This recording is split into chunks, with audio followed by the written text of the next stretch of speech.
അപ്പോൾ എല്ലാവർക്കും ശ്രീഹോം എന്ന യൂട്യൂബ് ചാനലിലെ പുതിയൊരു വീഡിയോയിലേക്ക് സ്വാഗതം. ഇന്ന് നമ്മുടെ പരിപാടി വെള്ളരിമേട് വെള്ളച്ചാട്ടം കാണാൻ പോകലാണ്. അതിൻ്റെ ചെറിയൊരു ട്യൂട്ടോറിയൽ. ഇങ്ങനെയാണ് നമ്മുടെ യാത്ര സ്റ്റാർട്ട് ചെയ്തത്. വീട്ടിൽ നിന്ന് ഇത്ര ദൂരം തന്നെ ഉള്ളൂ, അധികം ദൂരമൊന്നുമില്ല, ഒരു 2.5 കിലോമീറ്ററേ ഉള്ളൂ വീട്ടിൽ നിന്ന്. അപ്പോൾ നമ്മൾ താഴെ എത്തിയിട്ടുണ്ട്. ഒരു പടയും കൂടെ ആയിട്ടാണ് നമ്മൾ താഴെ നിന്ന് മുകളിലേക്ക് എത്താൻ പോകുന്നത്. അതുകൊണ്ട് വലിയ വീഡിയോ ഒന്നും എടുക്കാൻ നേരെ പറ്റിയിട്ടുണ്ടായിരുന്നില്ല. ഒരു പന്തംകുളത്തി പട പോലെ ഒരു പടയായിട്ടാണ് ഞങ്ങൾക്ക് പോയിട്ടുണ്ടായിരുന്നത്. പരമാവധി വൃത്തിയായിട്ട് എടുക്കാൻ നോക്കിയിട്ടുണ്ട്, എന്നാലും അത്യാവശ്യം നന്നായിട്ടൊന്നും വന്നിട്ടില്ല. പക്ഷെ നന്നായിട്ടുണ്ട്. പരമാവധി നല്ല പ്രകൃതി മനോഹരമായ കാഴ്ചകൾ ഉണ്ട് എന്ന് വിചാരിക്കുന്നു. കണ്ടു നോക്കാം എങ്ങനെ ഉണ്ടാകുന്നു. വലിയതായിട്ടൊന്നും എടുക്കാൻ പറ്റിയിട്ടുണ്ടായിരുന്നില്ല, കാരണം അങ്ങനെ ഒരു കുണ്ടും കുഴിയും കല്ലും മേടും ഒക്കെ ആയിരുന്നു. അതുകൊണ്ട് നേരെ എടുക്കാനൊന്നും പറ്റിയിട്ടുണ്ടായിരുന്നില്ല. അപ്പം നമ്മുടെ താഴത്തുനിന്ന് മുകളിലേക്ക് എത്തുമ്പോഴേക്കും ഒരു അങ്കിളും കൂടെ ഉണ്ടായിരുന്നു കേട്ടോ. ഞങ്ങളെക്കാൾ മുമ്പ് മേലെ എത്തിയതും പുള്ളി തന്നെയാണ് കേട്ടോ. അതായത് വെള്ളച്ചാട്ടം കാണാൻ എനിക്ക് ഓർമ്മ വെച്ച കാലം മുതൽ ഞാൻ കാണുന്ന വെള്ളച്ചാട്ടം തന്നെയാണ്. പക്ഷേ ഇതിൻ്റെ അടുത്ത് താഴെ വന്നിട്ട് കണ്ടിട്ട് പോരും. ഞങ്ങൾ വീട്ടിൽ നിന്ന് നോക്കുമ്പോൾ നന്നായിട്ട് കാണും വെള്ളം ഒഴുകുന്നതും. മഴക്കാലമായ നല്ലൊരു ഭംഗിയാണ് കാണാൻ. പക്ഷേ വേനൽക്കാലത്ത് നല്ല ചൂടും വെള്ളവും ഉണ്ടാകാറില്ല. അതുകൊണ്ട് തന്നെ ഇത് അധികം ഫേമസ് ആയിട്ടുണ്ടായിരുന്നില്ല പണ്ട് കാലം മുതൽ. പക്ഷേ ഇൻസ്റ്റാഗ്രാം, ഫേസ്ബുക്കിൻ്റെയൊക്കെ നല്ലൊരു ഇൻഫ്ലുവൻസ്മെൻറ്റിലാണ് സംഭവം ഹിറ്റായത്. പിന്നെ ഈ കളേഴ്സ് ഓഫ് ഭാരത് പറഞ്ഞിട്ടുള്ളൊരു മാസികയിലും കൂടെ വന്നതോടെ നമ്മുടെ സംഭവം ഹിറ്റായി.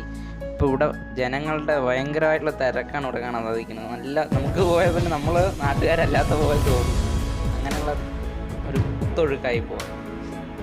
പിന്നെ മേലെ എത്തുമ്പോഴേക്കും എല്ലാവരും നന്നായി ക്ഷീണിച്ചിട്ടുണ്ടായിരുന്നു. കാരണം ഞങ്ങൾ തിരഞ്ഞെടുത്തത് രണ്ടാമത്തെ വഴിയായിരുന്നു. 2-3 വഴികളുണ്ട്, പക്ഷേ നല്ല സ്ട്രെയിറ്റ് ആയിട്ടുള്ളൊരു വഴി ഉണ്ടായിരുന്നു. അത് നേരെ പോകുമായിരുന്നു. പക്ഷെ അതറിയില്ലായിരുന്നു. അപ്പുറത്തുകൂടെ നന്നായിട്ടൊരു വേറൊരു വഴി ഉണ്ടായിരുന്നു. പക്ഷേ ഇത് മലകൾ കയറി മറ്റേ പാറകളൊക്കെ കയറി വരുന്നൊരു വഴിയാണ് സെലക്ട് ചെയ്തിട്ടുണ്ടായിരുന്നത്. അങ്കിളും അത് തന്നെയാണ് സെലക്ട് ചെയ്തിട്ട്. ആദ്യമായിട്ട് അങ്കിള് കയറുന്ന കണ്ടപ്പോഴേക്കും ഞങ്ങളുടെയൊക്കെ ചങ്കിടുപ്പ് കൂടി. കാരണം പുള്ളിയുടെ അത്ര സ്റ്റാമിന ഞങ്ങൾക്ക് ആർക്കും ഇല്ല. ഈ പോയ കൂട്ടത്തിൽ ആർക്കും ഇല്ലായിരുന്നു. ആള് പുലി പോലെ കയറി പോയിട്ടുണ്ടായിരുന്നു. അതുപോലെ തന്നെ പലർക്കും ഗൂഗിൾ മാപ്പിൽ തെറ്റ് പറ്റാറുണ്ട് എന്ന് പറഞ്ഞിട്ടുണ്ട്. കാരണം ഒരുപാട് പേര് വഴി റോങ് ആയിട്ടാണ് വരുന്നത്. നമ്മുടെ വീട്ടിൻ്റെ അവിടെ തന്നെ വന്ന് ഒരുപാട് പേര് വഴി ചോദിക്കുന്നുണ്ട്, അങ്ങോട്ടാണോ ഇങ്ങോട്ടാണെന്നൊക്കെ പറഞ്ഞിട്ട്. അപ്പോൾ കറക്റ്റ് പൊസിഷനായിട്ടുള്ള ഗൂഗിൾ മാപ്പിൻ്റെ ലൊക്കേഷൻ ഈ വീഡിയോയുടെ ഡിസ്ക്രിപ്ഷനിൽ ഇടുന്നതായിരിക്കും. അങ്ങനെ ഒരുവിധം കയറി മുകളിലെത്തിയിട്ടുണ്ട്. മുകളിലേക്ക് പോകുമ്പോൾ ആദ്യം നമ്മുടെ ഒരു കവാടം പോലെ ഒരു പാറ കിടക്കുന്നുണ്ട്. അതിൻ്റെ ഇടയിൽ കൂടെ വേണം പോകാൻ. താജ്മഹലിൻ്റെ കവാടമാണെന്ന് മനസ്സിൽ വിചാരിച്ച് ധ്യാനിച്ച് ഞങ്ങൾ അങ്ങനെ മുകളിലെത്തി. അടിപൊളി കവാടമാണ് കേട്ടോ. പാറകൾ കൊണ്ടുള്ള അടിപൊളി കവാടമാണ്. എല്ലാവരും തീർച്ചയായിട്ടും ഒരു തവണയെങ്കിലും വന്ന് വിസിറ്റ് ചെയ്യേണ്ട പ്ലേസ് തന്നെയാണ് വെള്ളരിമേട് വാട്ടർഫാൾസ് എന്ന് പറയുന്നത്.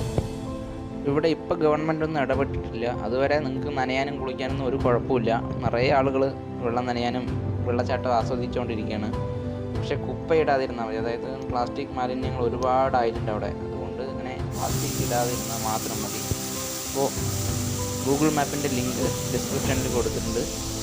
പിന്നെ നമ്മുടെ കൂടെ വന്ന ഞങ്ങൾ ജസ്റ്റ് കണ്ട് 2 ഫോട്ടോ എടുത്തത് ആൾ മല ഇറങ്ങാൻ തുടങ്ങി. ആളുടെ ആരൊക്കെ വെയിറ്റ് ചെയ്യുന്നുണ്ട് താഴെ. പോകാൻ നേരമായി പറഞ്ഞ ആൾ പോയി. ഞങ്ങളങ്ങനെ വെള്ളച്ചാട്ടം കൊണ്ട് ആസ്വദിച്ച് കുറച്ച് നേരം ഇരുന്ന് ഞങ്ങളും ഇടയിൽ കുറച്ച് ഫോട്ടോസൊക്കെ എടുത്തിട്ടുണ്ടായിരുന്നു. ഫോട്ടോസൊക്കെ കാണിച്ചു തരാം കേട്ടോ.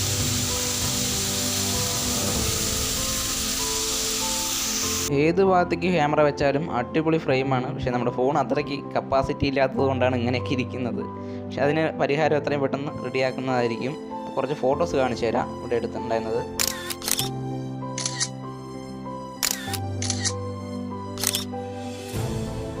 ഇത്രയും നല്ല പ്രകൃതിയെ നശിപ്പിക്കുന്ന ഘടകങ്ങളാണ് ഇതായി കിടക്കുന്നത്. അപ്പോൾ പരമാവധി അവോയ്ഡ് ചെയ്യുക. വരുന്നവരൊക്കെ ഇത് തിരിച്ച് കൊണ്ടുപോവുക. ഞങ്ങൾ തിരിച്ച് കൊണ്ടുപോയിട്ടുണ്ട്. അതാണ് ഇതിലൊരു ഹിഡൻ ഡീറ്റെയിൽസ് ഉണ്ട്. എല്ലാ ഫ്രെയിമിലും ഫോട്ടോയിലും ഞങ്ങൾ തിരിച്ചിറങ്ങുന്നത് വരെ ഞങ്ങളുടെ കുപ്പിയും തിരിച്ച് വീട്ടിലേക്ക് തന്നെ കൊണ്ടുവന്നിട്ടുണ്ട്. അപ്പോൾ എല്ലാവർക്കും ബൈ ബൈ.